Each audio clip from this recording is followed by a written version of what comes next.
तो good morning students. आज हम लोग यूट्यूब के कुछ इनेबल जो उनके सिस्टम है उनकी वजह से हम लोग लाइव नहीं आ पाए हैं। उनके कुछ क्राइटेरिया हैं जो हम लोग फॉलो करते हुए भी वो हम लोग अलाउ नहीं किए हैं। फिर भी हम अणुसंख्यक गुणधर्म आपको पढ़ाते हैं और अणुसंख्यक गुणधर्म में ये यूपी बोर्ड में सीबीएसई में आते रहते हैं। अणुसंख्यक गुणधर्म में इस पहले टर्म का मतलब समझिए। अणु की संख्या पे जो गुणधर्म निर्भर करेगा उसको आप बताइएगा अणुसंख्यक गुणधर्म, यानी अणु की संख्या पे 4 गुणधर्म होते हैं अणुसंख्यक गुणधर्म, जिससे एक बार समझ लेते हैं 4 गुणधर्म क्या क्या हैं। इसके बाद जो भी गुणधर्म आएंगे ये एमसीक्यू एग्जाम में बहुत आता है, एमसीक्यू में वो विकल्प में कि कौन नहीं है, तो आप इन चारों बात से जो भी देखिएगा वो आंसर आप नहीं वाले लगाइएगा। इससे पहला होता है रिलेटिंग लोअरिंग प्रेशर, हिंदी में बोलते हैं वाष्प दाब का अपेक्षिक अवनमन, वाष्प दाब का अपेक्षिक अवनमन, रिलेटिंग लोअरिंग प्रेशर। दूसरा होता है आपका क्वथनांक में उन्नयन,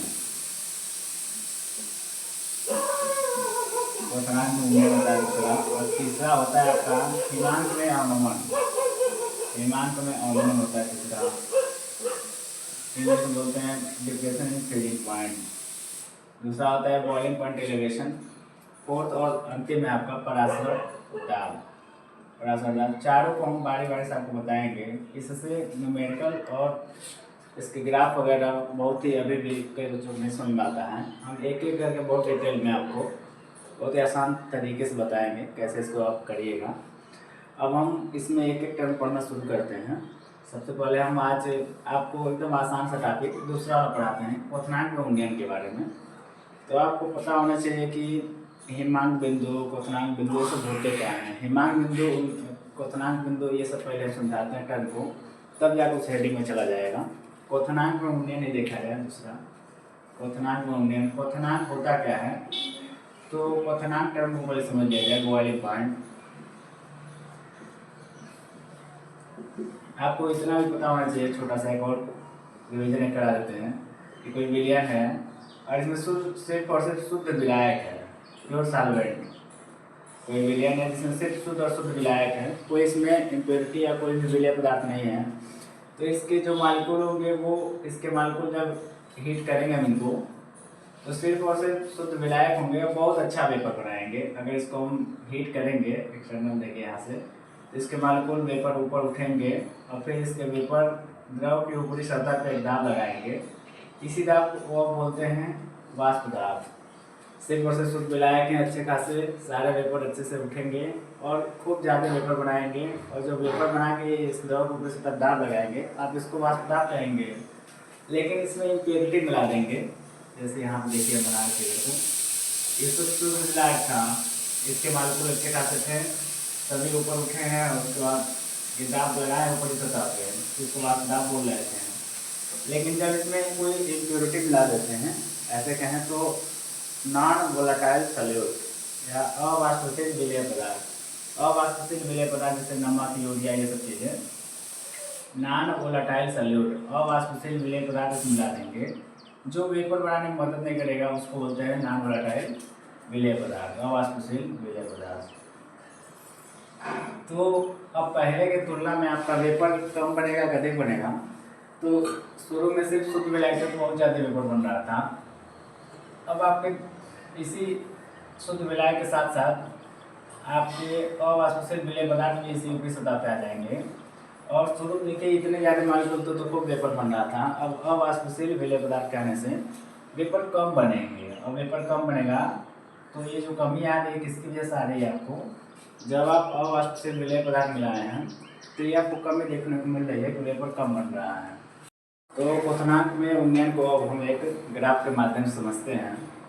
अच्छा, जब आप जानते हैं क्वथनांक क्या होता है, तो द्रव का वाष्प दाब जब वायुमंडलीय वाष्प दाब के बराबर होगा तो आप उसको बोलिएगा क्वथनांक। यानी द्रव का वाष्प दाब जब वायुमंडलीय वाष्प दाब, हम प्री एज्यूम कर लेते हैं कि ये वायुमंडलीय वाष्प दाब का लाइन है, और इस एक्सिस पे हम वाष्प दाब के बारे में नोट किए हैं, जबकि एक्स एक्सिस पे हम तापमान, टेम्परेचर के बारे में।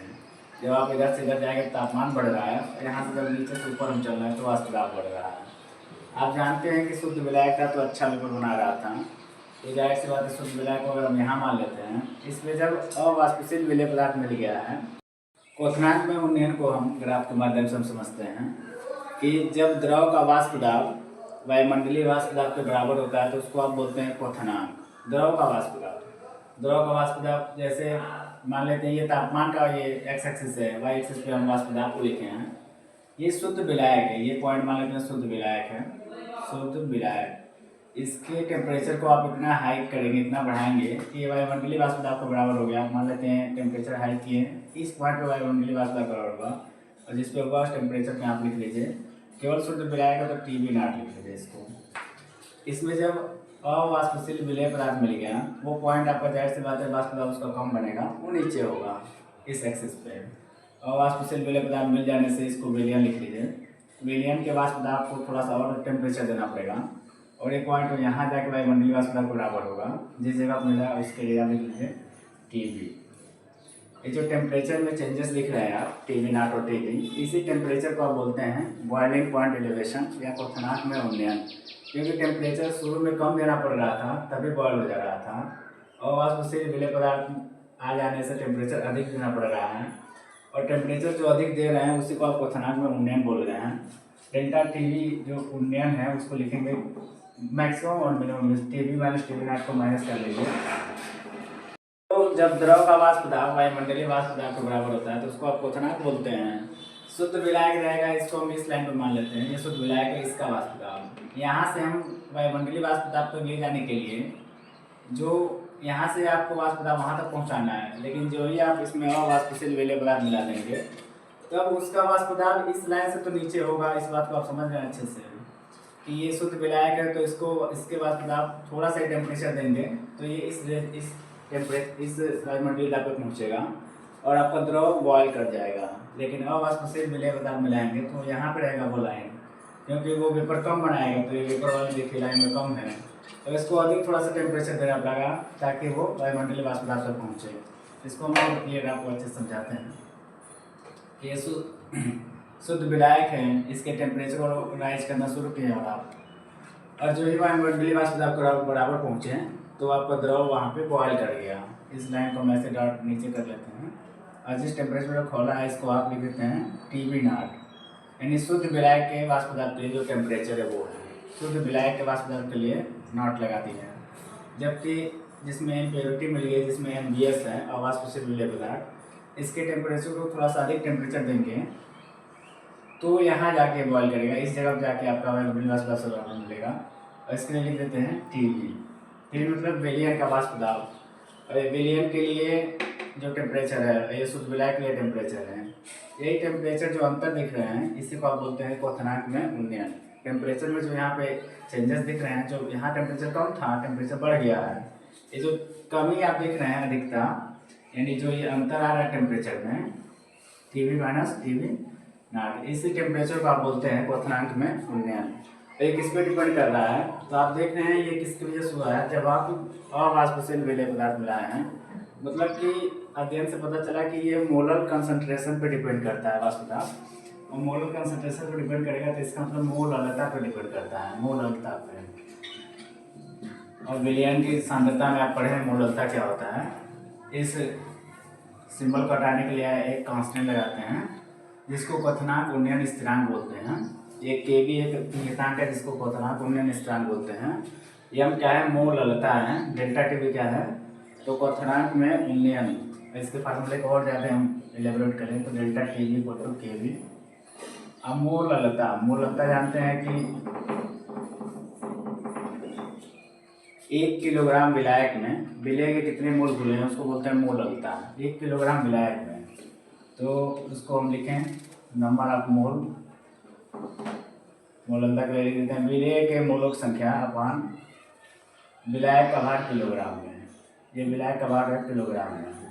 विलेय के मोलों की संख्या कैसे निकालते हैं, तो विलेय के मोलों की संख्या निकालने के लिए लिखते हैं उस विलेय का पदार्थ का भार अपान उसका मोलर मास, विलेय का अपान विलयन का भार किलोग्राम में इसको लिखेंगे, ये होता है मोललता, ये डेल्टा TB।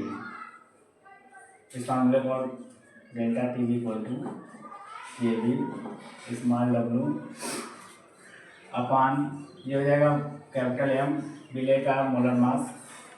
ये भार अगर ग्राम में आपका दिया रहेगा एक ऐसे डिवाइड करते हैं वो 1000 आपका ऊपर चला जाएगा। ये जो फार्मूला है ये क्वथनांक में उन्नयन के लिए फार्मूला है।